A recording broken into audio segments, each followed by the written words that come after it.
A ver, ok. Vamos a dar inicio a la actividad académica semana 5, asignatura seminario de investigación. ¿Cómo están? ¿Qué tal? Buenas noches. Nos vemos o nos reencontramos después de 2 semanas. Hola, Indira, ¿qué tal? Eh, ya les mandé las notas de la actividad 3 y 4. Ya han sido revisados el fin de semana. Por ahí un par de sorpresas con un par de trabajos con respecto al Turnitin. Ya se les había advertido de que eso traería problemas serios si pecaban de copiar y pegar. Han habido un par de casos. Los docentes de este curso nos reunimos cada 15 días. Ya les había comentado que esta es una asignatura que no la maneja medicina, sino que la maneja la Facultad de Humanidades. Y me di con la sorpresa que no solo en mi grupo o en mis grupos han habido 2 casos, sino en casi todos los docentes han tenido al menos uno. Bueno, yo quiero invocarlos a que no cometan ese tipo de errores. Ya les mandé un correo personalizado a las personas que cayeron en el error de creer que el Turnitin no funciona. Bueno, ya se dieron cuenta que sí, pero no habrán pues segundas oportunidades, ¿no? El acuerdo que hemos tomado los docentes es que si volvemos a detectar un caso de este tipo a partir de hoy, inmediatamente será puesto a disposición de la dirección de la escuela, en este caso la dirección de la Escuela de Medicina, para las acciones disciplinarias o administrativas que correspondan, que incluso puede llegar hasta la expulsión de la universidad, ¿no? Porque es una falta muy grave el tema de la copia, del plagio. Es un tema muy preocupante también, sobre todo en los temas de investigación, y muy preocupante para la universidad también. ¿Ok? Como esto está quedando grabado, ya en algún momento, espero que no, pero en algún momento si alguien reclama algo, le haré ver o le haré escuchar y ver este video. Muy bien. ¿Alguna pregunta? ¿Alguna duda antes de continuar?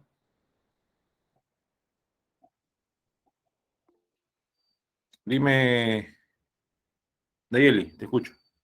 Disculpe, doctor, buenas noches. Con el tema del Turnitin, también considera como copiar lo que son las bibliografías, porque a mí me marcó bastante lo que es eso. No, no, justo vamos a ver eso ahora. Voy a conversar un poquito sobre eso.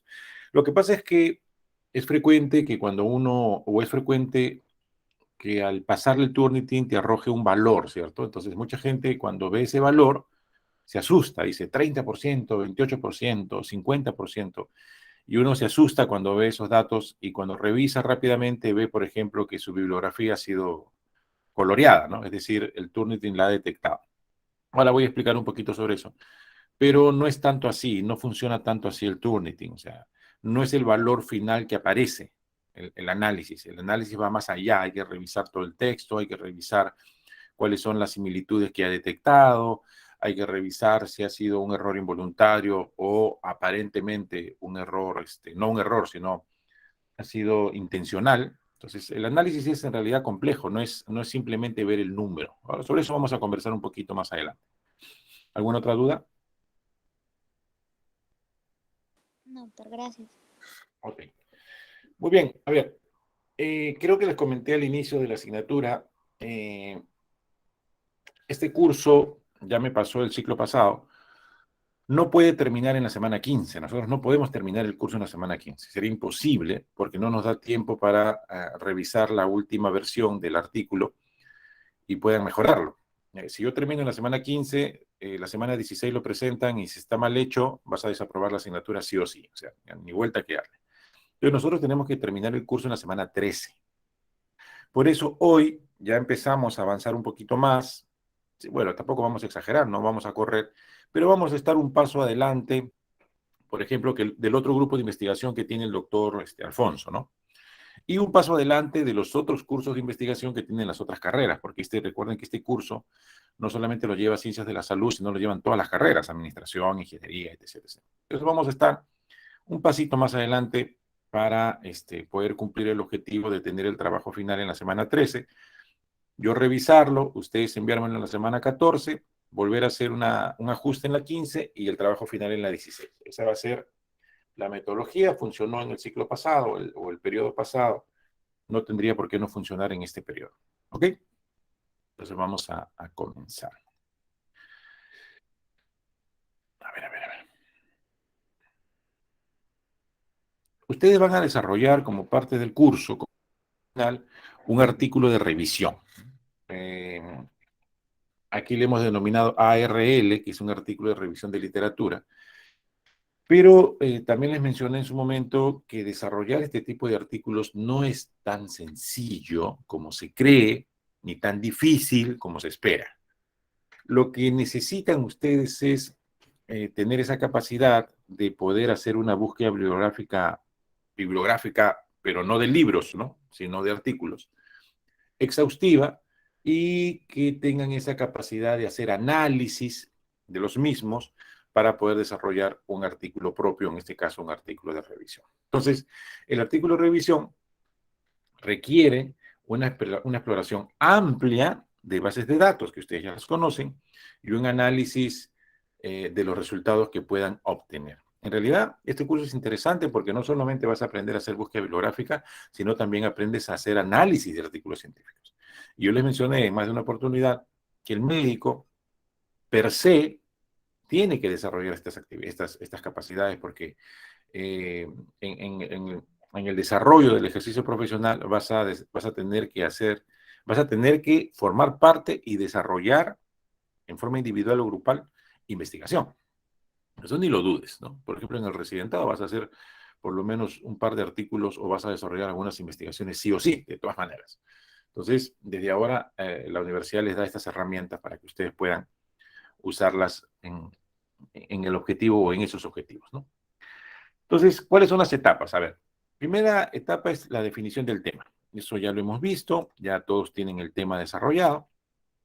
Segundo, elaborar un plan de trabajo, que en realidad no existe un modelo de plan de trabajo. Hoy día vamos a mencionarles algunas cositas que pueden tener en cuenta, pero sí hay que tener pues una cierta metodología para búsqueda de información. Por ejemplo, no sé, se me ocurre, primero vamos a buscar artículos en español, después vamos a buscar artículos en inglés, después vamos a buscar artículos usando el operador booleano y, después vamos a buscar artículos usando el operador booleano o, vamos a buscar artículos latinoamericanos, vamos a buscar artículos europeos, ¿no? O sea, a eso se refiere, pues un plan de trabajo, una metodología para la búsqueda de información, ¿no? A eso se refiere.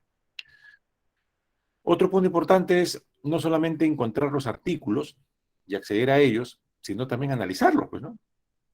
Porque mucho artículo o mucha investigación podría tener las variables de estudio que tú has identificado, pero no necesariamente tienen el mismo tratamiento. No es lo mismo asociación de variables con correlación de variables, por ejemplo, ¿no?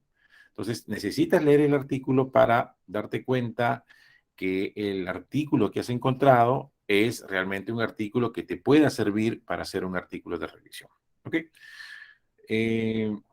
Por ello es importante delimitar el tema. También vamos a conversar un poquito sobre eso ahora. Otro aspecto que sí he detectado en algunos de los trabajos que ustedes han enviado es el tema de redacción. No la redacción del artículo de revisión, sino la redacción que tienen algunos estudiantes. Bueno, en otras palabras, no saben escribir, pues, ¿no? A mí me sorprende cómo han aprobado los cursos no sé, creo que llevan lenguaje, comunicación escrita. A veces me sorprende y no solamente ustedes, yo enseño en un par de universidades más también a chicos de medicina, y a veces no entiendo cómo los chicos llegan al 10º ciclo, cómo llegan ¿no? Si no saben escribir, ¿no? Entonces, eso hay que corregir, eso hay que mejorar, ¿ok? No solamente el uso de ortografía, sino la sintaxis de la frase como tal o el párrafo como tal, no se entienden, ¿no? No se entiende. Uno lo lee 2, 3 veces y dice, ¿qué ha querido decir aquí? No se entiende. Entonces, esas cosas hay que mejorar. Y entenderán que también se los dije, a qué me dice frío, como se los dije al inicio, lamentablemente en este curso yo no les voy a enseñar redacción, pues.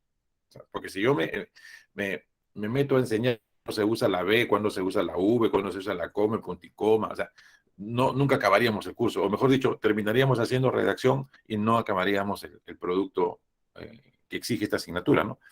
En teoría ustedes eso ya lo aprendieron.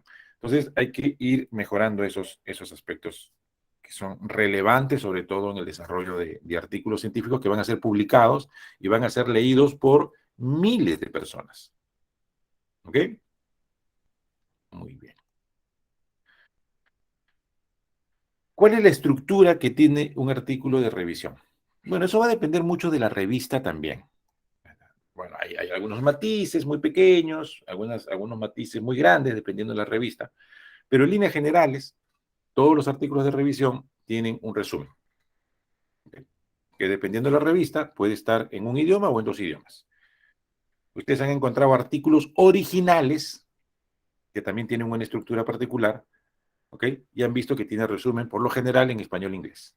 Pero hay también español portugués, inglés francés, español portugués, o sea, va a depender mucho de la revista. Segunda etapa o segunda parte de un artículo de revisión es la introducción, que ustedes han desarrollado ya un adelanto de introducción en la tarea o en la actividad académica de la semana 4. Entonces, ya, digamos, algunos mejor que otros, pero ya han tenido un acercamiento en cómo se redacta una introducción. Hoy día les voy a dar algunas pautas más, porque la actividad de la semana 6 es presentar la introducción del trabajo que ustedes están desarrollando. ¿Ok? Pero no voy a esperar la semana 6 para enseñarles cómo se hace, lo vamos a hacer hoy día, para que tengan más tiempo de poderlo hacer y antes de subirlo yo pueda verlo. Esa es la idea, ¿no? La idea no es que lo subas y yo te jale o te ponga nota baja, sino que días antes me la puedas enviar, yo pueda ver y decirte, mira, ¿sabes qué? Así como está más o menos bien, entonces ya puedes subirlo. ¿Ok? Entonces, por eso vamos a correr un poquito, vamos a dar unos pasos más que otros docentes. Dime, Kemi. Doctor, buenas noches. Una consulta. ¿Y la introducción del artículo no puede ser una de las que presentamos la semana pasada? Sin duda que sí, sin duda que sí, Ok. sin duda que sí. Pero habría que enriquecerlo pues con lo que otros compañeros escribieron también, ¿no? Y con las pautas que yo les voy a dar el día de hoy, ¿no? El día de hoy. Ok, doctor. Ok, la siguiente etapa, la siguiente parte de un artículo de revisión es la metodología, ¿no? Hoy día vamos a hablar un poquito sobre eso también, porque no solamente quiero que se dediquen esta semana a desarrollar su introducción, sino que ya empiecen a escribir su metodología. ¿Y por qué les digo esto? Porque la parte más difícil, tanto en un artículo de revisión como en un artículo original o en una tesis, la parte más difícil es resultados, discusión y conclusión. Y de las tres, la más difícil es discusión. Ahí en discusión se van a tomar por lo menos 4 semanas, un mes, porque es la parte más complicada del trabajo. El resto van a darse cuenta que en realidad es jalar de acá, darle sentido a la frase y listo. Pero discusión es la parte más complicada. Tú para poder discutir con alguien, pónganse en este ejemplo que les voy a poner, sobre anatomía, con un chico de ingeniería o de administración u otro chico de medicina, tienes que saber anatomía, ¿cierto? Si no, ¿cómo vas a discutir anatomía? Si te toca uno de ingeniería, de repente le puedes engañar. Pero si te toca uno de medicina o una enfermera o un médico, no lo vas a poder engañar. Para discutir, tienes que conocer el tema. Entonces, eso quiere decir que para que tú discutas los artículos que has encontrado sobre COVID y tabaco, por ejemplo, tienes que haber leído lo suficiente sobre COVID y tabaco para poder discutir los artículos que leíste. Si no, no lo vas a poder hacer. Y la última parte del artículo es pues las bibliografías, referencias, bueno, tiene varios nombres, depende de la revista también en la que estemos trabajando.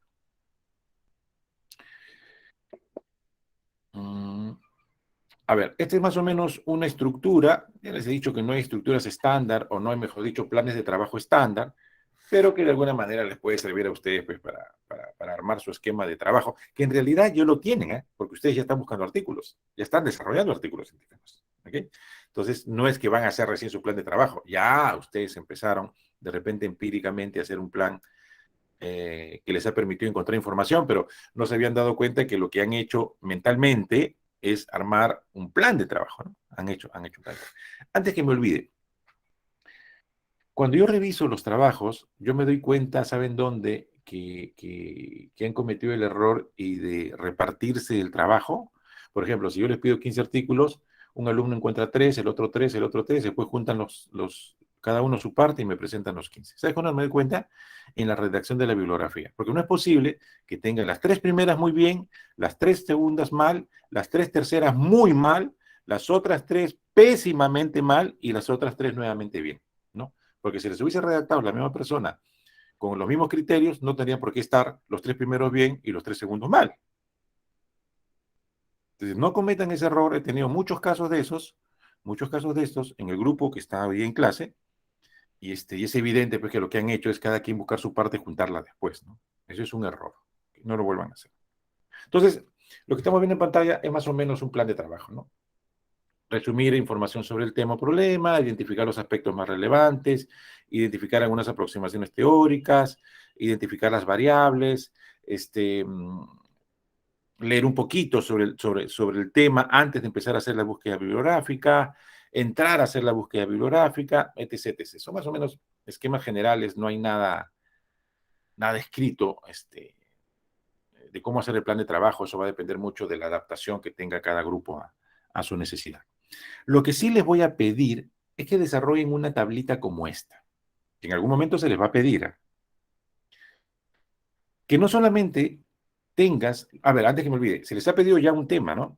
Que desarrollen una carpeta Drive y ahí coloquen los artículos que están encontrando. Eso se los he pedido, ¿eh? No les sorprenda que la próxima semana les llegue un correo y les diga, envíen la carpeta Drive. O sea, eso ya tienen que tenerlo listo, ¿no?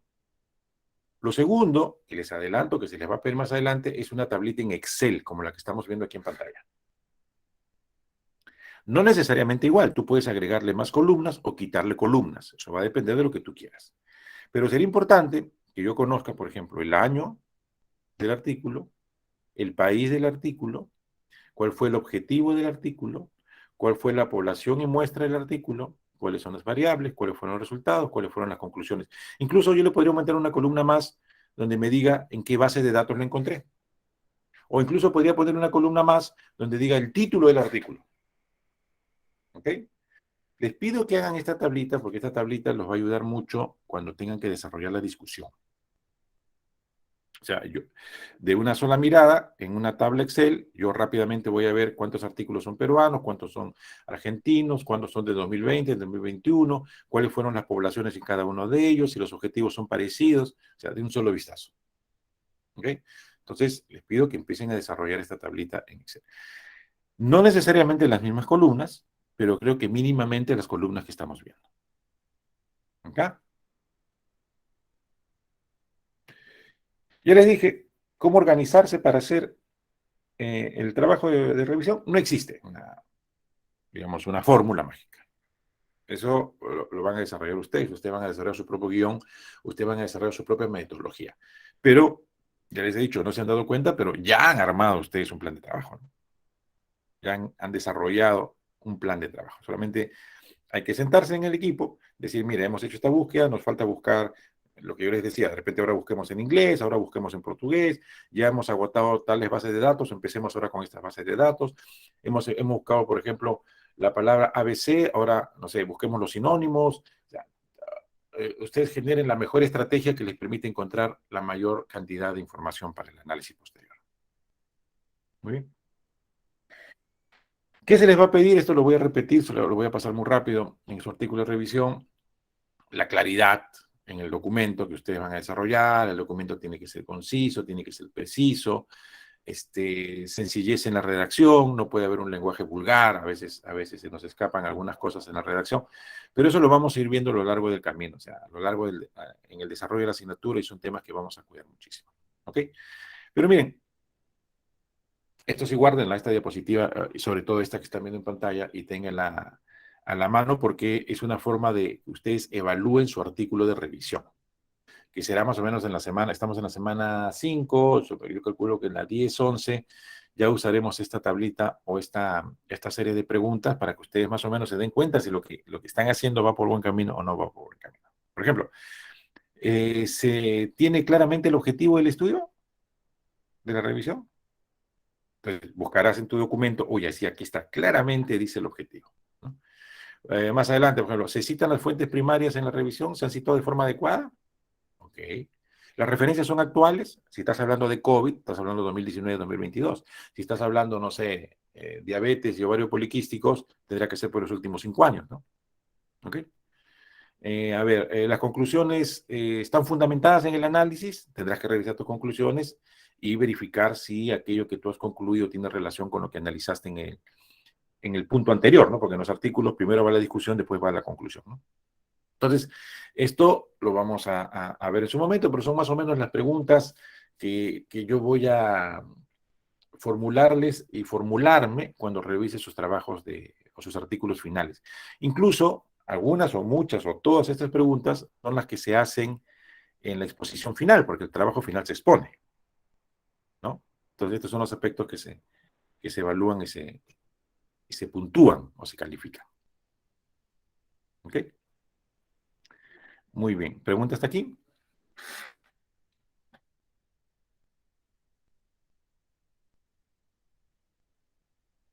Muy bien.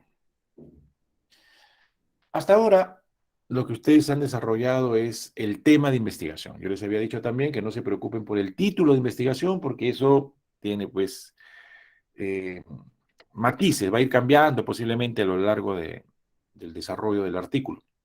Además, el título de un artículo no es lo primero que se coloca, por lo general es al final, ¿no? Por lo general es el final de un artículo, el título, no es el inicio. Ahora, no quiero decir que no identifiques claramente tus variables y la relación de ellas, esa es otra cosa, pero el título, ¿cierto? ¿Cómo va a quedar el título? Eso no se hace al inicio. O sea, mucha gente quiere hacer su tesis poniendo primero el título de la tesis. No, lo que hace primero es identificar las variables y cómo están relacionadas. El título se acomoda después, ¿ok? Entonces, ustedes van a desarrollar una introducción o la introducción de su trabajo que lo van a subir en la semana 6. Dicho sea de paso, también va a pasar por el Turnitin. Y yo les voy a poner, ahora se trae un par de ejemplos para que vean más o menos las partes que debe tener la introducción. ¿Okay? Digamos, este trabajo se llama Niveles de hemoglobina preoperatorios y desenlaces en los pacientes llevados a cirugía cardiovascular. Revisión. Ahí me está diciendo que este es un artículo de revisión. Lo primero, tengo que tener claro, pues, qué cosa es lo que yo voy a encontrar en esa introducción, ¿no? Ahí yo veo, que me doy cuenta de este título, que a todos los pacientes que van a ser operados, o a un grupo de pacientes que van a ser operados, les han hecho dosaje de hemoglobina. Y lo que hace el estudio es ver, según la concentración de hemoglobina preoperatoria, qué pasó con el paciente. Si se infectó, no se infectó, se murió, no se murió, etcétera. ¿Cierto? Es más o menos la idea general, ¿no? Los niveles de hemoglobina antes de la operación y qué pasó con el paciente después de la operación. Pero un grupo de pacientes en particular, que son los pacientes que han sido sometidos a cirugía cardiovascular. ¿Ok? ¿Cómo sería una introducción, digamos, interesante y adecuada? Primero, a ver, déjenme verificar. Ya que está. Primero, lo primero, o la primera parte, es, a ver, déjenme.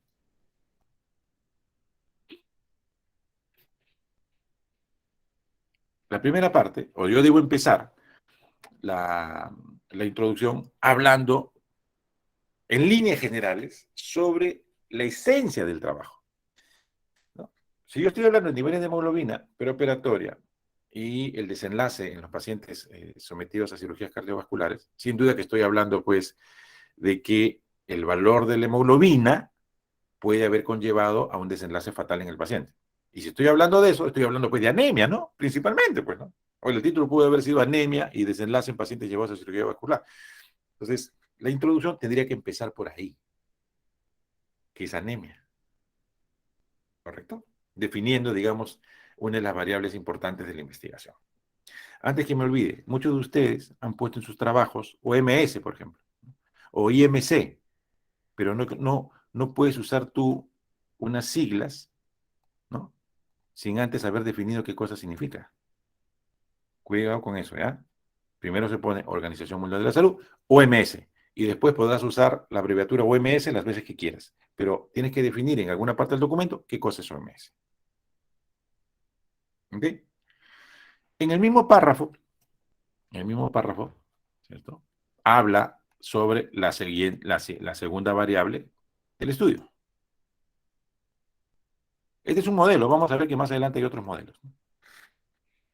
¿Y por qué habla de mortalidad? Porque lo que realmente interesa, pues, de un paciente, cuando hablamos de desenlaces en pacientes de cirugía cardiovascular, es que se muera, ¿no? Entonces, acá en este primer párrafo, estoy definiendo los dos temas preocupantes del estudio, la anemia y la muerte. No tendría sentido que yo hable de la normalidad de hemoglobina y de cómo los pacientes sobreviven a cirugías cuando tienen hemoglobinas buenas. Por ahí no va el trabajo, pues, ¿no? Definitivamente. Este es un trabajo que busca demostrar que cuando las personas tienen anemia, el riesgo de morirse es mayor. ¿Ok? El riesgo de morirse es mayor. Y también hay que cuidar las referencias. Aquí otra aclaración. Tú no puedes y no debes afirmar algo sin poner la fuente. Si yo digo, la Organización Mundial de Salud define la anemia como hemoglobina menor de 3 en hombres y menor de 2 en mujeres, eso es una afirmación. Y eso lo has tenido que sacar de algún lugar. En algún lugar lo has leído. En este caso, pongo la referencia 1 porque en la referencia 1 está lo que yo estoy mencionando aquí. ¿Ok? Igual, en la segunda parte dice, la mortalidad por complicaciones postquirúrgicas podría estar asociada a la anemia preoperatoria en los pacientes sometidos a cirugía no cardíaca. La relación puede darse con el aumento del riesgo de la edad. Ya, eso es una afirmación. Eso lo tengo que leer en algún sitio.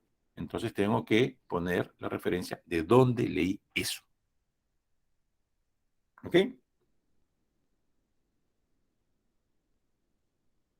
Primer párrafo. Segundo párrafo. Habla sobre estudios previos. Cuarto párrafo. Habla más sobre estudios previos. ¿Ok? O sea, ¿qué se sabe? ¿Qué se sabe sobre las dos variables que tú quieres estudiar? Por ejemplo, en el primer párrafo dice, los primeros estudios en reportar la mencionada asociación datan del año 58, fue realizado en pacientes testigos de Jehová llevados a cirugía no cardíaca, ta. La referencia, 3. Siguiente párrafo. Otras investigaciones, no necesito poner, ahí por favor escúchenme eso, Navarrete et al, o Jiménez y López, o sea, no necesitas poner. Lo puedes hacer, pero no necesitas poner. ¿Okay? Con que me pongas la referencia, ya está bien. Ya está bien. A ver, el siguiente párrafo dice, otras investigaciones han estudiado la asociación entre los niveles de hemoglobina 24 horas después de la cirugía y la morbilidad del paciente con cirugía cardíaca. Los resultados, en líneas generales, hallaron que las concentraciones menores de hemoglobina se asociaban a una mayor inestabilidad hemodinámica, Aquí está. Eso lo dicen las referencias del 4 al 6. Y si yo reviso, deben ser artículos de investigación. Además, otros estudios encuentran que un hematocrito postoperatorio menor de 28 se asocia con isquemia miocardíaca significativa, los artículos del 7 al 10. Recuerden que en la introducción no solamente pueden ir artículos como referencias, que en este caso podría ser el 3, el 4 al 6 y del 7 al 10. También pueden ir páginas web, posiblemente este 1 es una página web. También pueden ir libros, posiblemente este 2 es un libro. Otro dato más, no necesariamente los artículos que estás usando para escribir tu introducción son los artículos que vas a utilizar para hacer la revisión. No necesariamente. Y lo ideal sería que no lo sean en su totalidad al menos. Porque si la revista te pide 30 artículos que tienes que revisar para hacer análisis, tu bibliografía no va a tener 30, va a tener por lo menos 50 o 40. 30 que has revisado para el análisis y otros 10 que usaste para la introducción y para complementar información. Esos 30 que te pide la revista son artículos originales y los otros 10 podrían ser algunas páginas web, otros podrían ser libros, otros podrían ser, no sé, periódicos, notas de prensa, congresos, etc. O artículos también. ¿Ok? Hay otro párrafo más de investigación y el último párrafo siempre es el objetivo del estudio. ¿Okay? Y el objetivo hay que escribirlo en pasado, porque tu artículo es el producto final de una revisión que ya hiciste. Entonces el objetivo se escribe en pasado. Por eso dice, el objetivo del presente trabajo fue revisar la evidencia acerca de la asociación entre la anemia y los desenlaces adversos de los pacientes que son llevados a cirugía cardíaca de revascularización, ¿Ok? el último párrafo de la introducción. A ver, un ratito, disculpen.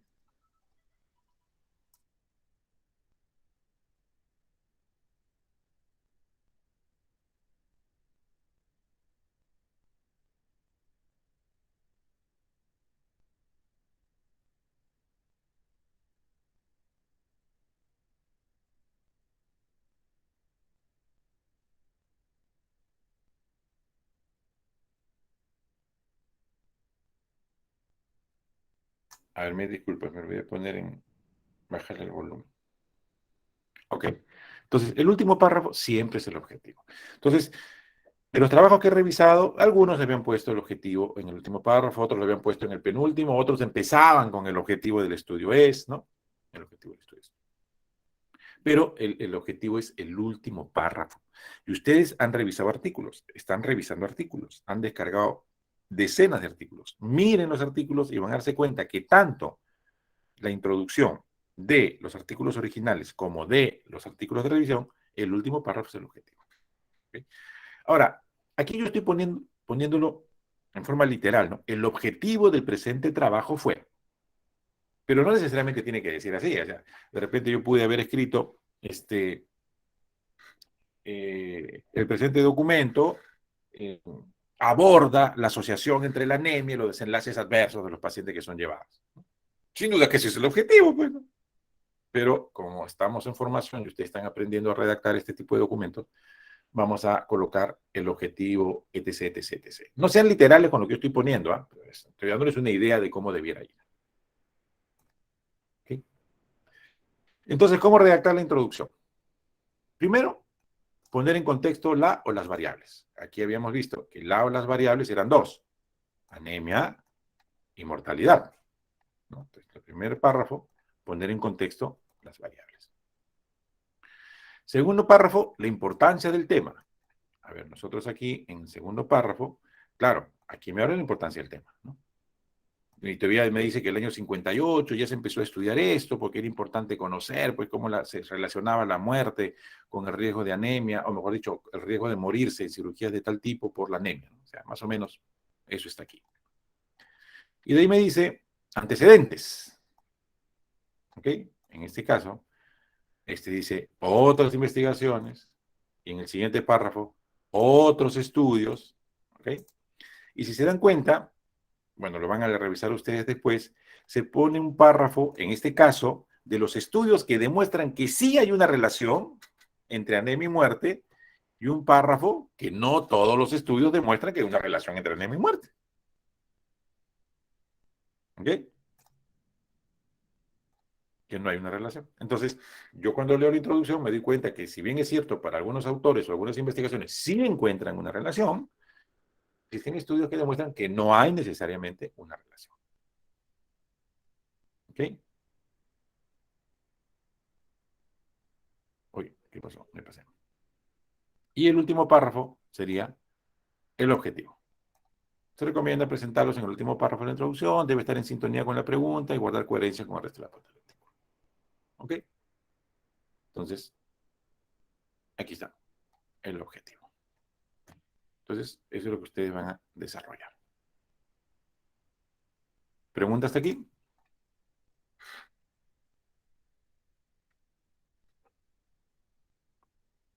¿Alguna duda hasta aquí?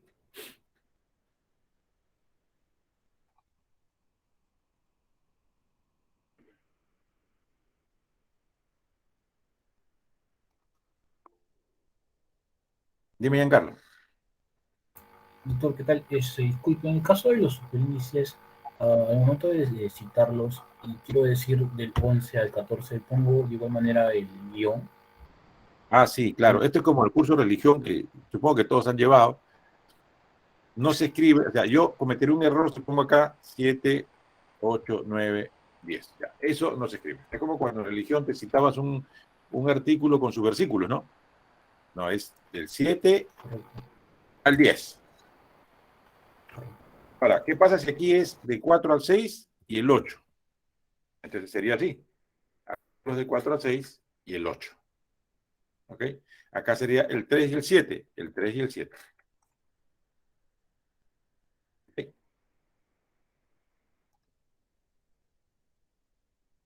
Me queda claro, doctor. Muchas gracias. Antes que me olvide, que también lo he visto en un par de trabajos, los números son correlativos. 1, 2, 3. Aquí está el 4, 5, 6. Aquí está el 7, 8, 9, 10. Son correlativos. Otro error que he visto. Me pones acá, dice, los primeros estudios, 3. Llevados a cirugía, 3. Y al final 3. Oye, pero entonces, ¿para qué me pones el 3 veces? Si lo he sacado del mismo lugar. Con que me pongas en el último punto 3, suficiente. ¿Para qué me vas a poner en varias partes del documento 3, 3, 3, 3? ¿Ok? Lo ideal sería que aparezca una vez. El 2, el 3, el 4, 5, 6, el 7, 8, 9, 10. Pero sí puedo repetir un número que ya usé. Por ejemplo, de repente aquí aparece nuevamente el 1. Pero lo que... Abrieron un micro, cuidado. Pero sí lo que no puedo hacer... Hay un micro abierto. Cristian, el micro está abierto. Pero lo que no puedo hacer es adelantarme un número. O sea, yo no podría poner aquí el 9, por ejemplo. Pero ¿cómo vas a poner el 9 si adelante del 9 solamente está el 1 y el 2? Este tiene que ser 3. No puede ser 9. ¿Ok? Muy bien. Algunas recomendaciones. Dice, la introducción debe ser corta y atenerse a las revisiones recientes sobre el tema. Claro, lo ideal es pues hacer uso de información actual sobre el tema que estás tratando. Nosotros para el curso vamos a hacer una introducción de 2 hojas. 2 hojas. Mínimo 2 hojas, máximo 2 hojas y medio. ¿Ok? Mínimo 2 hojas, máximo 2 hojas y medio. Hay que usar información útil. Información que me sirva. En algunos casos les he puesto también son redundantes, o sea, le dan vuelta, vuelta, vuelta al tema. No, señor, si las partes están definidas. Primer párrafo, las variables. Segundo párrafo, estudios. Estudios que están a favor de lo que estás investigando. Otro párrafo, estudios que están en contra de lo que estás investigando. Último párrafo, objetivos.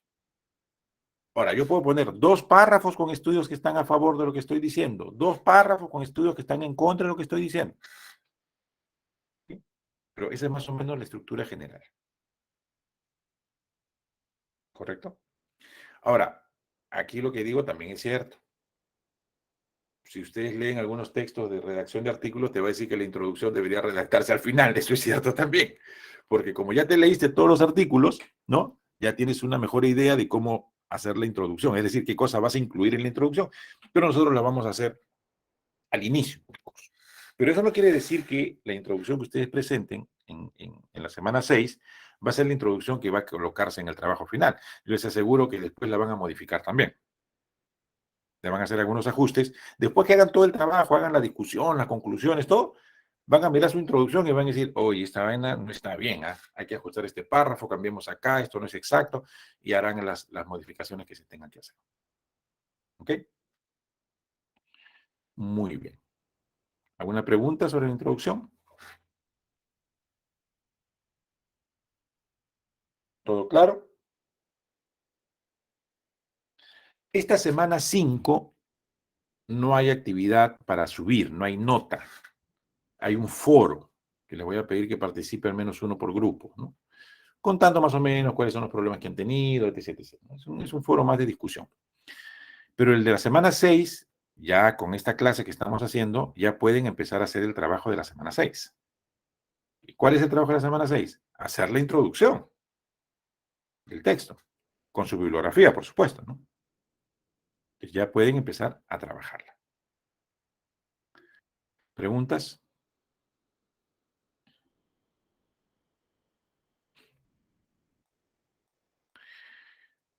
Retomando la pregunta que hizo la compañera hace unos minutos. Yo se los había dicho ya.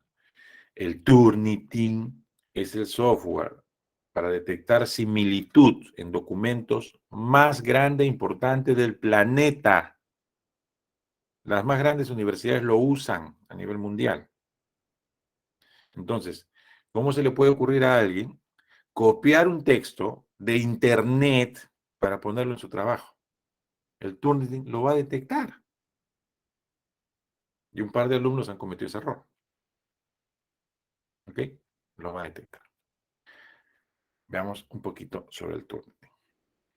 Ya les he dicho, o mejor dicho, les repito lo que vimos hace un par de semanas.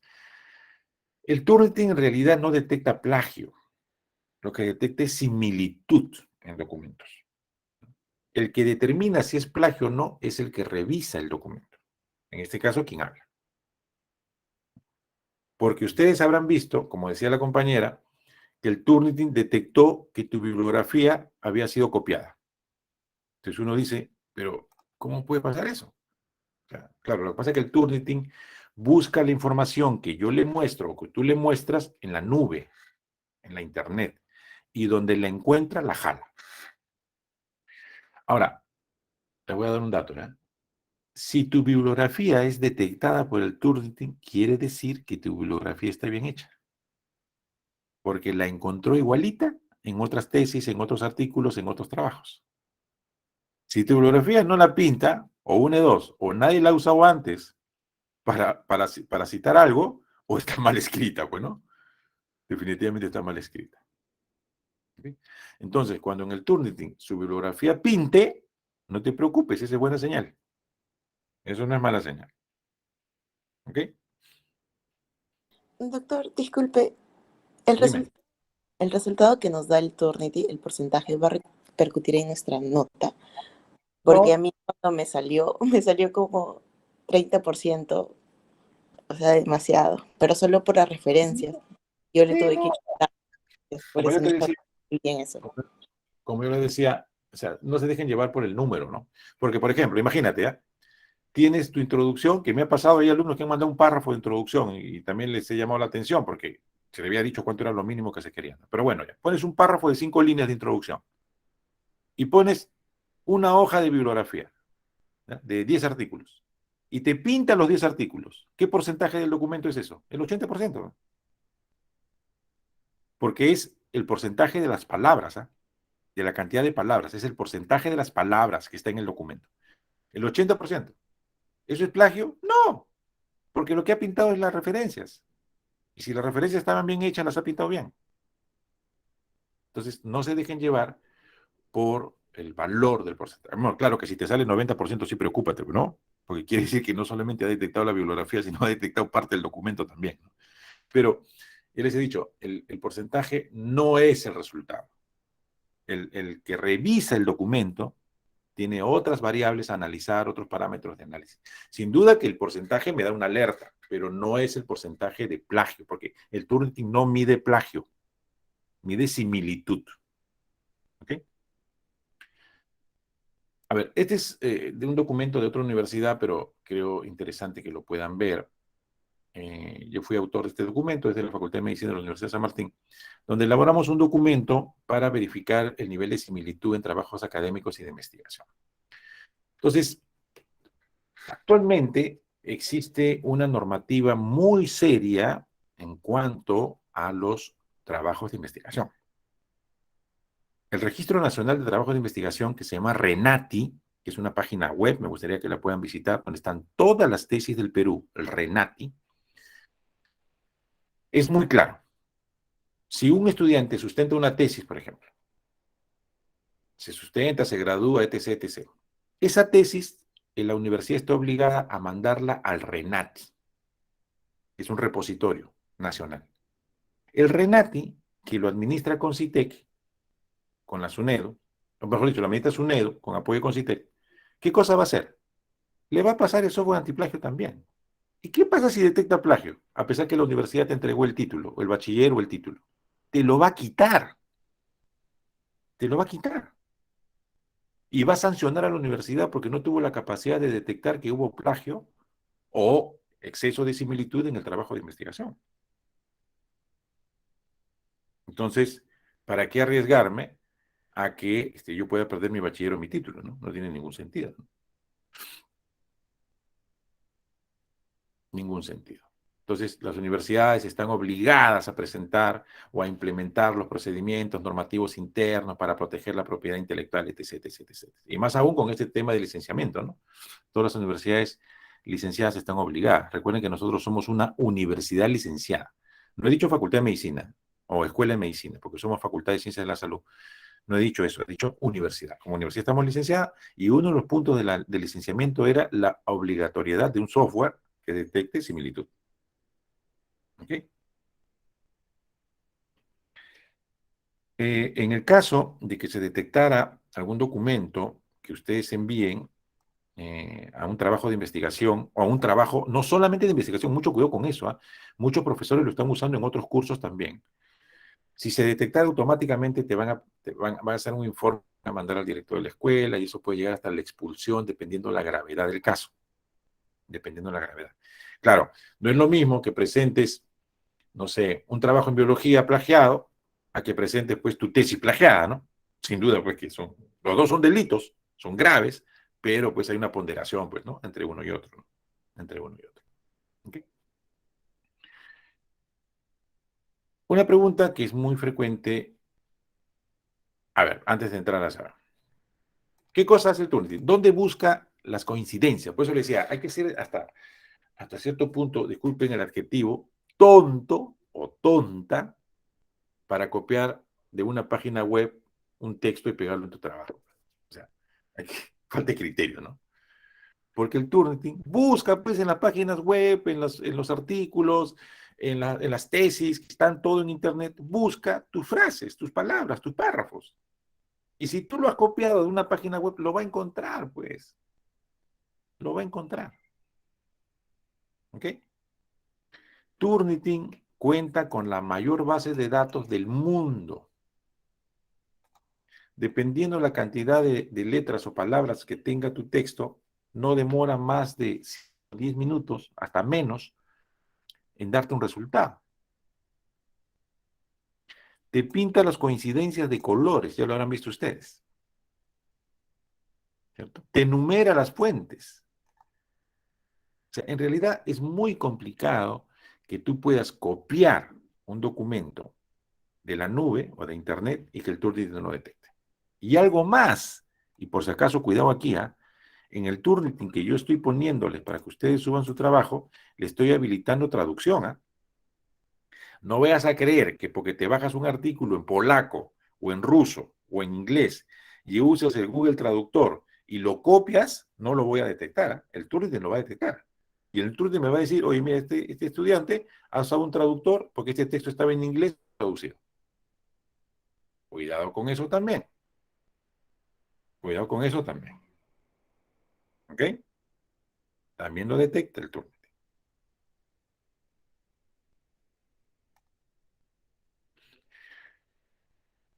El Turnitin tiene su propio repositorio. Por ejemplo, los trabajos que ustedes han pasado o he pasado el fin de semana ya quedaron en la memoria del Turnitin. Están guardaditos ahí. Así que si el siguiente ciclo le das tu trabajo a tu compañero, le vas a meter en un problema porque va a salir que ese trabajo fue pasado el ciclo pasado o el periodo pasado. ¿Ok? ¿Qué bases de datos están? Miren, PubMed. ¿Ustedes están usando PubMed o no? Están usando. EBSCO. ¿Están usando EBSCO o no? Están usando.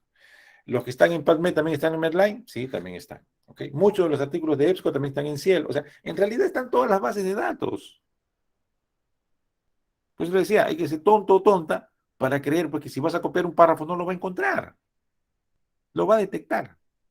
Entonces, tómate la molestia de escribir, de leer, analizar y escribir lo que has entendido. Entonces, ahí se le hace dificultoso a algunos, ¿no? Ahí se le dificulta mucho a los jóvenes, ¿no? O sea, porque no entienden lo que leen, pues.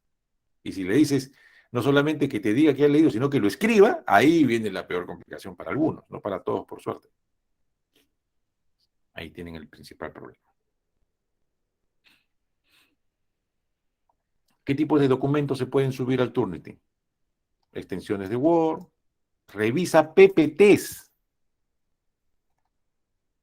Si yo te dejo una tarea y tú me presentas un PPT, yo lo subo al Turnitin y me detecta si ese PPT ha sido copiado de otro lado. Yo le contaba la anécdota que tuve en Cusco, ¿no? Archivos de texto, PDFs. ¿Ok? Tengan mucho cuidado con otras asignaturas porque también están pasándoles el Turnitin, ¿eh? Tengan mucho cuidado.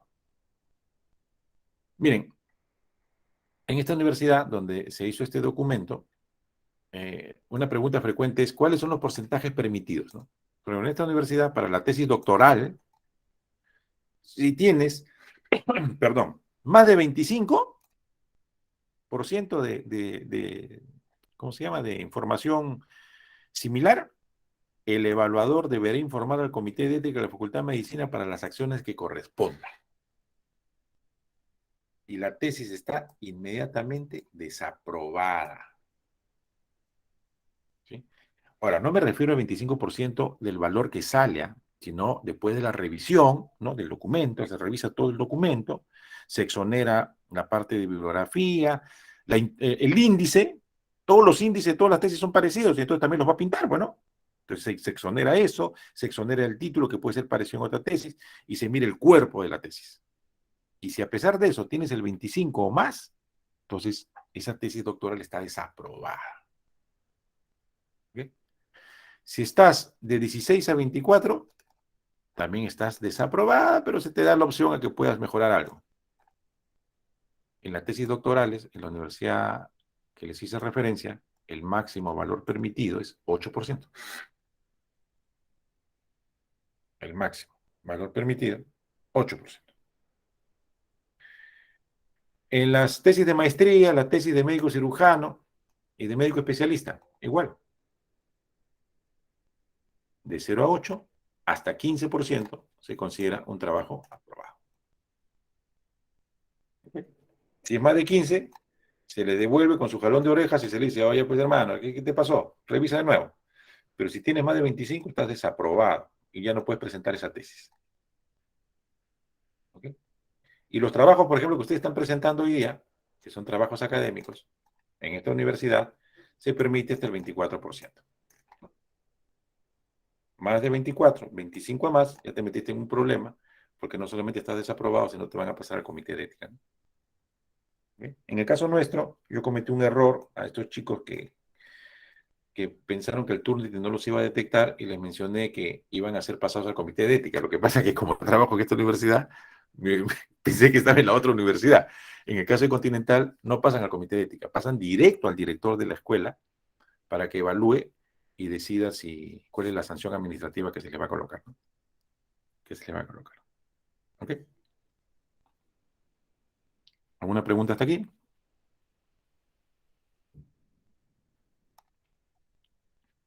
¿Alguna pregunta? ¿Alguna duda? No, doctor, todo claro. Ok, Akemi. Doctor, Dime.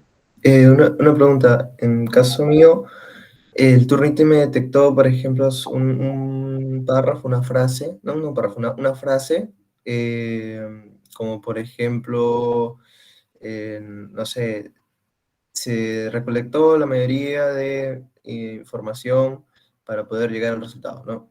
Algo así.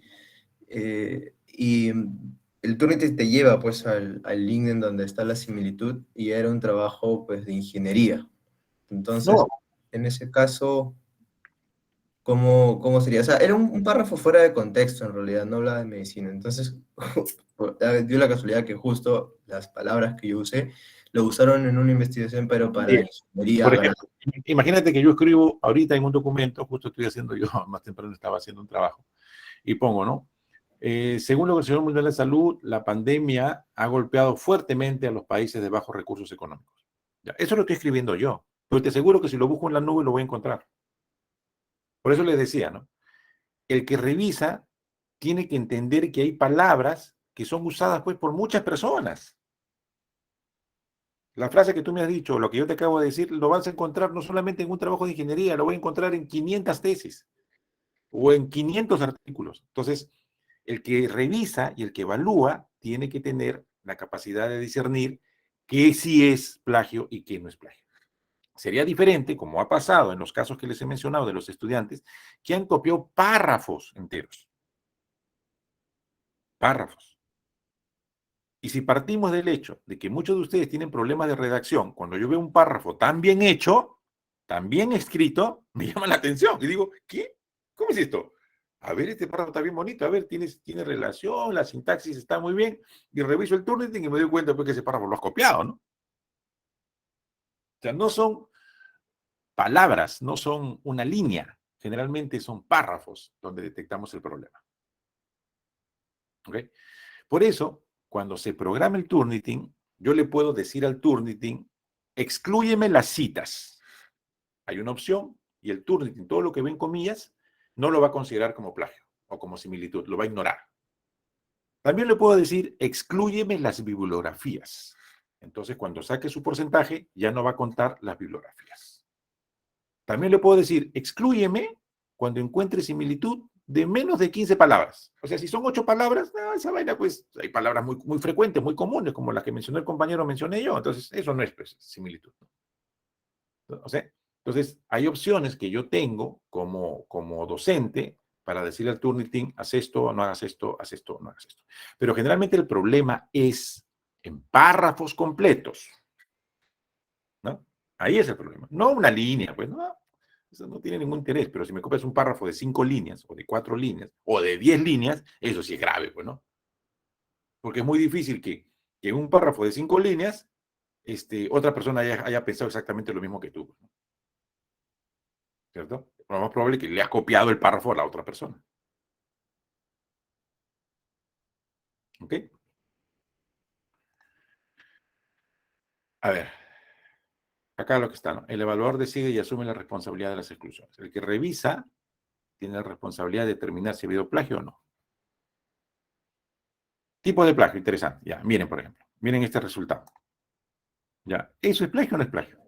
A ver, ¿qué opinan? ¿Qué opinan?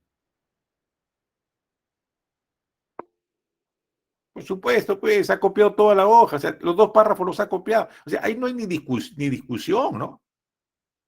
¿Ahí qué me vas a decir? Doctor, lo que pasa, esas son mis palabras, doctor. No sé qué ha pasado.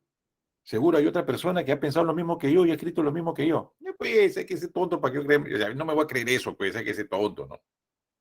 ¿No? Eso es evidente que has copiado, pues. Evidente. Eso se llama el plagio de copia-pega. O sea, ahí no tienes derecho ni a reclamar. Pero hay otro plagio que se llama el collage, que lo hacen algunos vivos y vivas. Usan un párrafo de un texto y otro párrafo de otro texto. No, voy a copiar un párrafo de este artículo y este parrafito de otro artículo. Eso se llama plagio collage, ¿no? Y ahí también es evidente de que has copiado todo el párrafo. Y a veces son tan despistados los jóvenes o la gente en general que tú lees un párrafo y no tiene relación con el otro. No tiene nada que ver un párrafo con el otro. O sea, ni siquiera te has tomado la molestia de copiar un párrafo que tenga sentido pues, con el párrafo anterior. ¿Ok? Eso también es considerado plagio. Ahí ya no hay similitud. Eso sí es plagio, pues, ¿no? Y algo más. Mira, ni siquiera tiene referencias, ¿no? Las citas, ¿dónde están? Ni siquiera le he puesto las citas. Y eso es más grave todavía, ¿no? Eso es más grave. Y en el anterior no me acuerdo. Ah, en el anterior tampoco, mira. O sea, tú si lo presentas así, estás dando a entender que es tu idea. Y el Turnitin te demuestra que no es tu idea.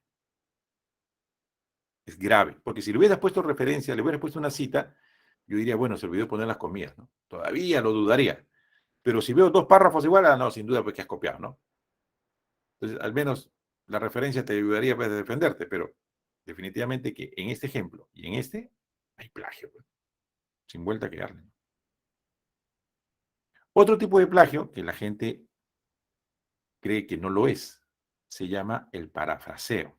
Ustedes habrán escuchado que te dicen, oye, no, para que no te detecte, parafraséalo. Ya, el parafraseo también es un tipo de plagio.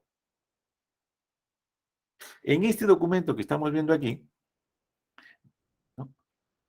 Lo único que ha hecho es poner algunos sinónimos o cambiarle algunos nombres. O sea, el párrafo es este que está en rojito. Y ha cambiado solo algunas palabras, ¿no? La del Vivo, Pepe el Vivo, ha cambiado unas palabritas nada más. Sí.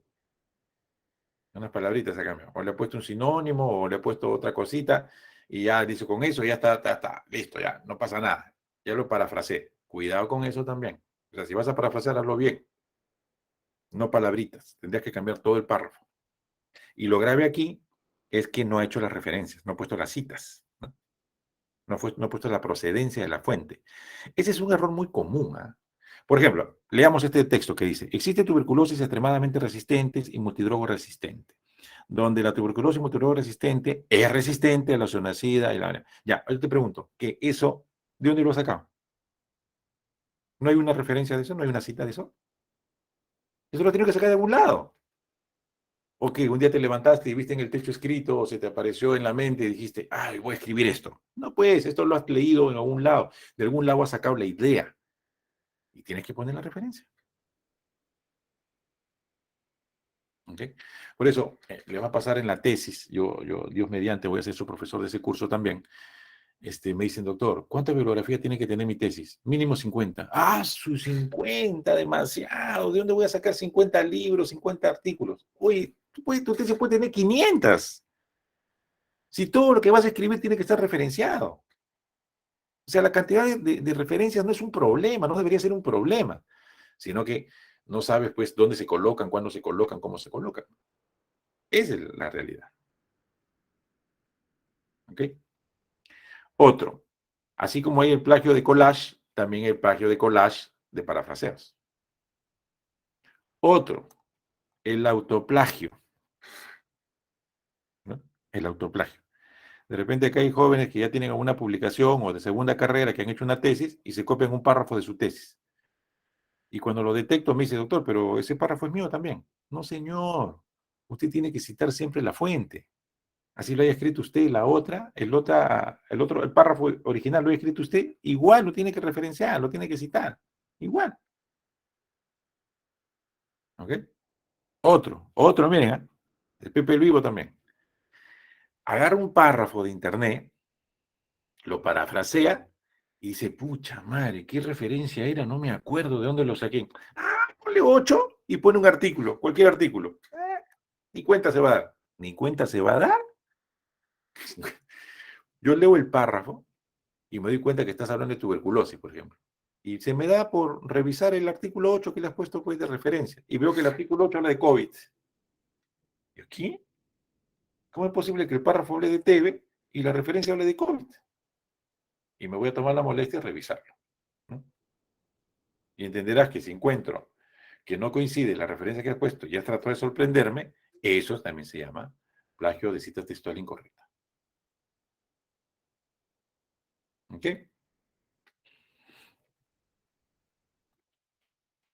¿Pregunta hasta aquí?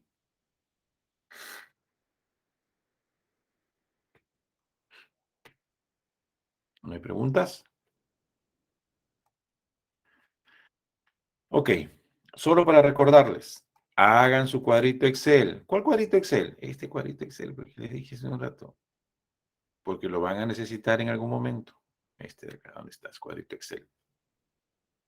Este de aquí. Hagan su cuadrito Excel. Ya tienen sus artículos, hagan su cuadrito Excel. ¿Ok? Pero este cuadrito Excel es para los artículos que van a usar para la revisión. No es para todos los documentos que han encontrado. Es para los artículos que vas a usar en la revisión. ¿Ok? Muy bien. Ok. ¿Preguntas hasta aquí?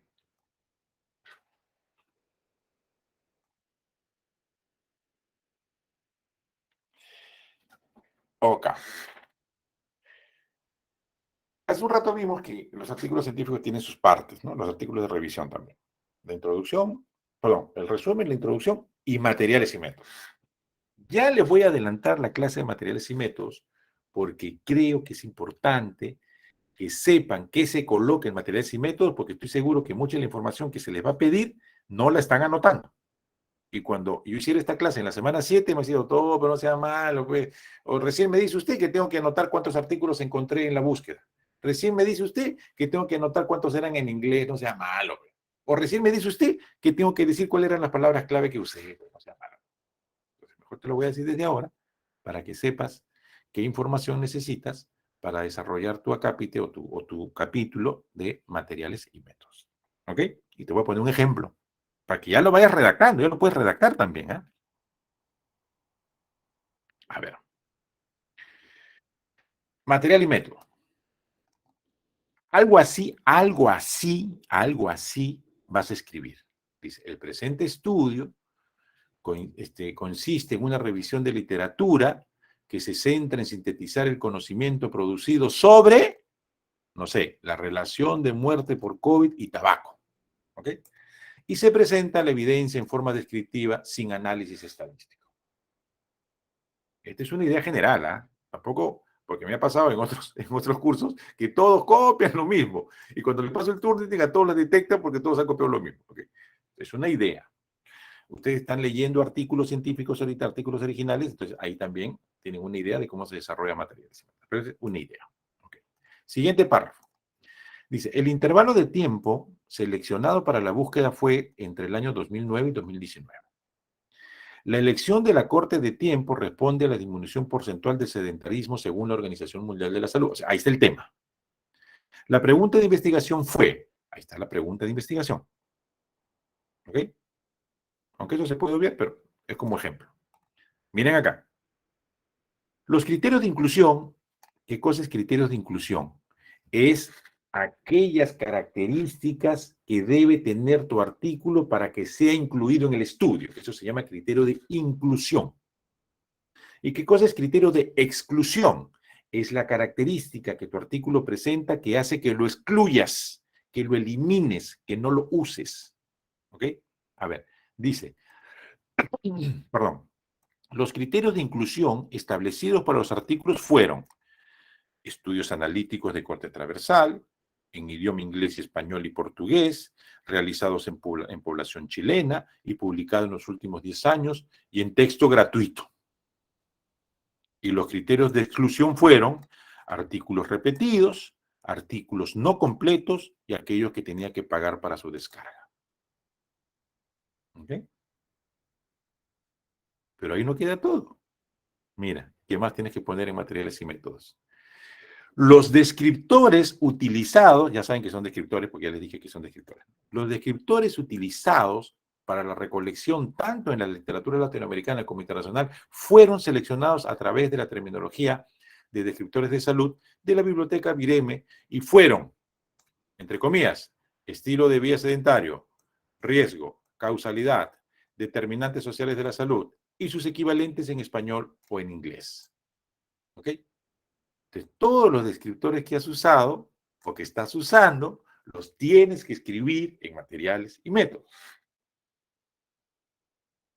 Y no solo eso. De forma complementaria, se utilizó la conjunción lógica booleana AND y se buscó en las siguientes bases de datos. En el portal de Centro Latinoamericano y Caribe de Información de Ciencias, Vireme, con su página web Bebé Salud, en la base Cielo, pones el link de la base Cielo, en la base WOS, pones el link de la base WOS, en Scopus, pones el link de Scopus, en Medline, etc., etc., etc. Eso también lo tienes que escribir en materiales y métodos. Pero no solo eso. Se obtuvieron en total 29.752 artículos. Ahí algunos estarán diciendo, está loco. El doctor se ha cenado todavía y está hablando de hambre. Cuando ustedes han hecho la búsqueda de sus artículos, les aseguro que les ha salido 1.500, 2.000, 2.500, 800, 700. Se refiere a ese número. Que después de la revisión te quedas con 8, esa es otra cosa. Pero cuando tú pusiste estas palabras, estos descriptores que están aquí, te salían 50, 80, 100, 500, 1000, 2000, 3000, ¿cierto? Entonces, este número que está aquí se refiere a eso. Se obtuvieron 29.752 artículos, de los cuales 29.722 fueron excluidos. Ya dijimos más arriba por qué. o porque no eran gratuitos, o porque no estaban completos, o porque estaban en un idioma que yo no quería. ¿Ok? Incluso 13 porque se repetían. Posteriormente, a la lectura de los 17 artículos que quedaron, solo 12 fueron excluidos por no tratar el tema y al final me quedé con 5 artículos utilizados para la revisión. ¿Okay? En el caso nuestro, tiene que quedar con lo menos con 30. Y me dice que mire la figura 1. Ahorita la vamos a ver. La búsqueda y análisis se realizó entre el 8 de abril y el 8 de mayo del 2019. Es decir, los días en que buscaste tú los artículos, no la fecha en que se publicaron. Los días y el mes y el año en que tú los buscaste.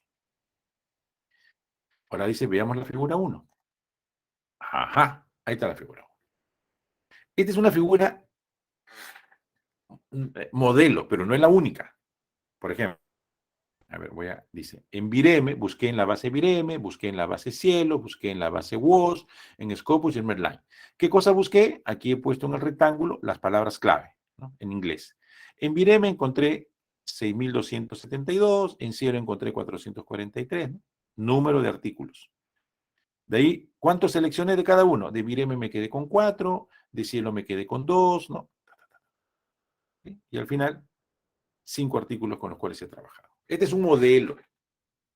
Puedes hacer lo mismo, puedes hacer diferente, pero tiene que estar más o menos esta información. ¿Ok? Creo que hay una más. Ok. Entonces, en materiales y métodos, que ya deberían empezar a trabajarlo, necesitan mínimamente la información que les acabo de presentar. Introducción ya saben cómo se hace, ya han hecho una prueba de introducción cada uno individual, así que cuando trabajen en grupo debería ser más sencillo. Ajustar algunos tips que les he dado, pero ya empiecen a trabajar también material y método. Porque mucha de la información ya la tienen. Ya están buscando en base de datos, ya están buscando el periodo, ya saben cuál es el tema que están buscando, ya saben qué bases de datos han buscado, ya saben cuántos artículos encontraron, con cuántos se están quedando, por qué los están rechazando, ¿okay? En qué periodo han empezado a buscar, hasta cuándo van a buscar. Bueno, en este caso, antes que me olvide, esta fecha que está aquí, que dice del 8 de abril al 8 de mayo, ustedes solamente van a poner 8 de abril hasta la actualidad, ¿no? ¿Cuándo van a poner la fecha final? Una semana antes que me entreguen el trabajo final, pues porque van a seguir buscando artículos hasta el final, ¿eh? No es que ya hasta busco hasta el sábado y se acaba, no, vas a buscar hasta junio, hasta julio vas a buscar, hasta antes que el curso acabe. Porque para tu mala suerte aparece un artículo nuevo publicado, lo vas a tener que incluir en tu trabajo. ¿Ok? ¿Preguntas de cómo redactar materiales y métodos?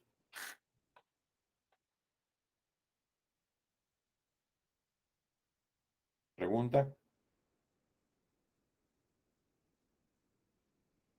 Muy bien. Nuevamente les repito. Hagan su Excel con los artículos que están encontrando. Por algo se lo estoy repitiendo tantas veces. ¿Eh? Hagan el Excel con los artículos que van a trabajar.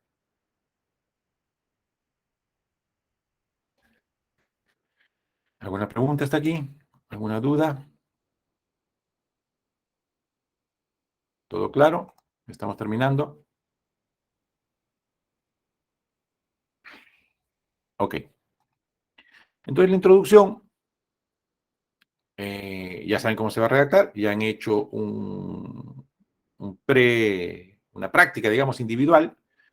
Ahí la práctica era ver varias cosas. Primero, si sabías referenciar, si copiabas de internet, lamentablemente 2 alumnos lo hicieron, y si sabías redactar en normas de Vancouver la parte de bibliografía. Y lo otro, la redacción, ¿no? Entonces, ahí me he dado cuenta que hay algunos problemas de redacción, de introducción. Entonces, a estas alturas, yo ya les había pedido no solamente que elijan el tema, sino que delimiten el tema. Y delimitar el tema pasaba por dónde y cuándo, ¿no? No es lo mismo decir COVID y tuberculosis que decir COVID y tuberculosis en población adulta mayor latinoamericana del 2021 al 2022. No es lo mismo. Porque ahí lo que estoy haciendo es delimitar mi búsqueda bibliográfica o mi búsqueda de artículos. Entonces, no basta con el tema, sino hay que delimitar el tema. Delimitar el tema. ¿Ok? Ok. Esto ya lo hemos visto. Tan. Ok. En el artículo, o en los artículos en general, ese tema, esta partecita de planteamiento del problema de investigación, como que no encaja mucho, pero lo voy a mencionar. Cuando ustedes eligieron, voy a seguir con el ejemplo, COVID y tabaco, yo supongo que cuando tú leíste eso, al toque te diste cuenta y dijiste, oye, ¿tendrá alguna relación que las personas fumen y se mueran por COVID? Porque no creo que nadie haya pensado que el que fuma no se muere, ¿no? Al contrario. Por eso tienes que saber un poco del tema para poder hacer un análisis de ese tipo. No, tú has pensado y has dicho, oye, ¿verdad? Sería interesante saber si los fumadores son los que más se han muerto o existe una relación entre tabaco y mortalidad por COVID. Ese análisis que haces rapidito, en realidad es el planteamiento del problema. Y este planteamiento del problema se convierte en la pregunta del problema o la pregunta de investigación. Si tú lo escribes como pregunta, por ejemplo, ¿existe relación entre el consumo de tabaco y mortalidad por COVID? Cuando tú haces eso en forma de interrogación, lo que estás haciendo es plantear la pregunta de investigación. ¿Ok? O sea, en realidad no es complicado, es sencillo. La pregunta de investigación. Entonces, cuando ustedes vean el problema, está más adelante, la formulación del problema de investigación no es otra cosa que el problema que tú has identificado en forma de pregunta. ¿Ok? Voy a poner el ejemplo que les he dicho ahorita.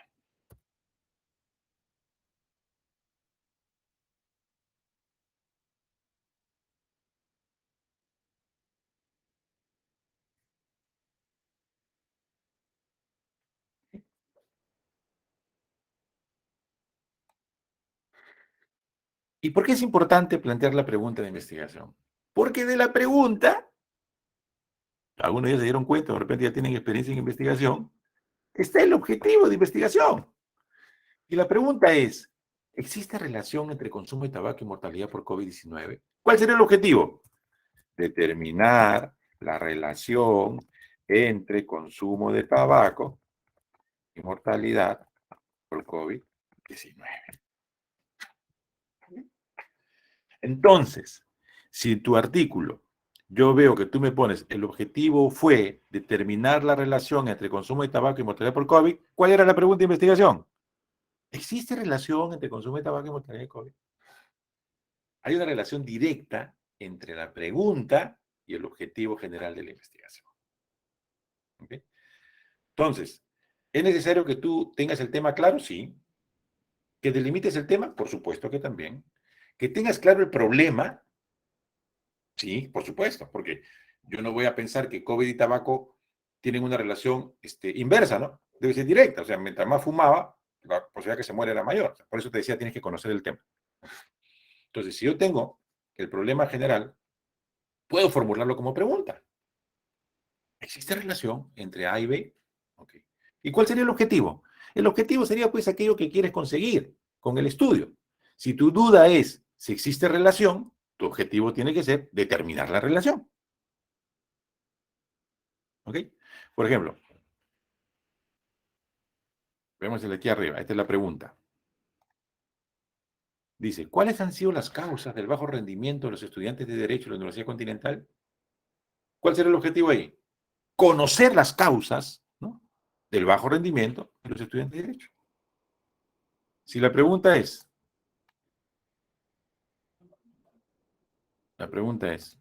¿cuáles son los principales argumentos en contra de la despenalización? Ahí el objetivo puede ser identificar los principales argumentos en contra de la despenalización. ¿Okay? ¿Cuál es la diferencia entre la pregunta y el objetivo? Este verbo que está aquí. Los objetivos siempre comienzan con verbo. Verbos que terminan en ar, ir. Hay verbos para objetivos generales y verbos para objetivos específicos. Pero en general hay como 70, 80 verbos que puedes usar. Analizar, identificar, conocer, evaluar, ¿Qué más? ¿Qué más? A ver, otro que se me ocurra. Generar, elaborar. O sea, hay un montón de verbos que se pueden utilizar. ¿No? Pero, para redondear la idea, existe una relación directa entre la pregunta de investigación y el objetivo de investigación. Y la pregunta de investigación, que se llama formulación del problema, nace del problema de investigación, del análisis que tú haces de las variables que vas a estudiar. ¿Ok? ¿Preguntas hasta aquí?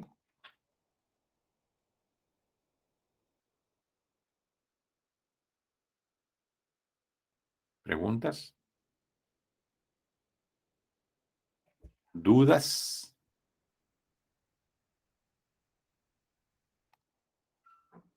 Muy bien. Creo que ahí termina. El tema y problema de investigación, tienes el tema. Bueno, el asunto tiene que ser pues claro, no confundirse, ¿no? Debe delimitarse, ¿no? El tema claramente dicho, el espacio se refiere en dónde y temporalidad en cuándo, ¿no? No es lo mismo un estudio de COVID y tabaco en América Latina que el COVID y tabaco en Europa, y no es lo mismo pues en el periodo 2022 que en el periodo 2019 al 2022 o en el periodo solamente 2020, ¿no? No es lo mismo. Y si tú tienes el tema, COVID y tabaco, ¿cuál es el problema? Que a más tabaco, más muerte, ¿no? Entonces tienes que plantearte adecuadamente el problema. Y una vez que te planteas el problema, te haces la pregunta. Y una vez que tienes la pregunta, ¿qué cosa va a salir solito? Como cuando abres el caño, por inercia, el objetivo de la investigación.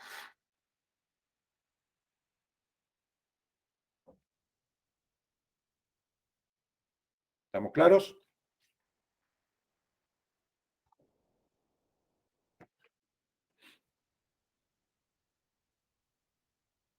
¿Alguna duda hasta aquí?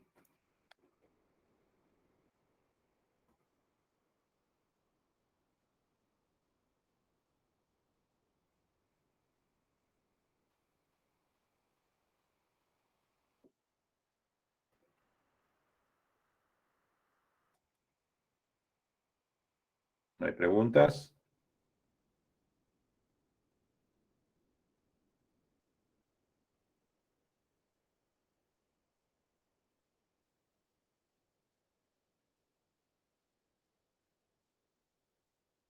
Ok, entonces, esta semana, bueno, que hoy es jueves, ¿no? Hasta el sábado hay un foro.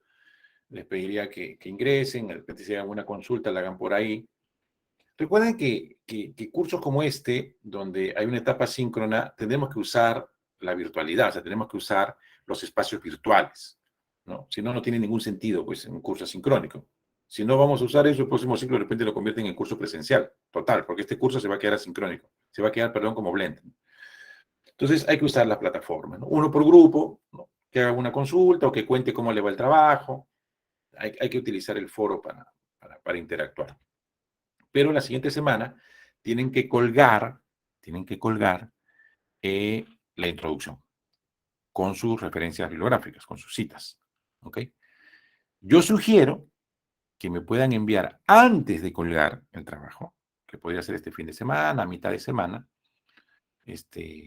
lo que piensan colgar, para yo hacerles una retroalimentación. Claro que no les voy a pasar el turno todavía, pero para ayudarlos un poco, decir, mira, ¿sabes qué? Creo que te falta ajustar esto, mejora esto. Entonces, cuando lo subas el trabajo, a excepción del Turnitin, que espero que sea bajo o que no marque nada, tengas la certeza de que lo que has subido va por buen camino. ¿Ok? Ahora, si alguien no lo hace y directamente lo sube, no hay ningún problema. Lo subes directamente y ahí yo lo reviso cuando lo vea en la semana que corresponda. ¿Ok? Si alguno de ustedes esta semana que viene me dice, doctor, ahí está mi introducción y mire mis materiales y métodos, ya lo empecé a hacer, denle una mirada, yo no tengo ningún problema. Me lo mandan al correo y les doy una mirada. ¿Ok? ¿Alguna duda? ¿Alguna pregunta? ¿Todo claro?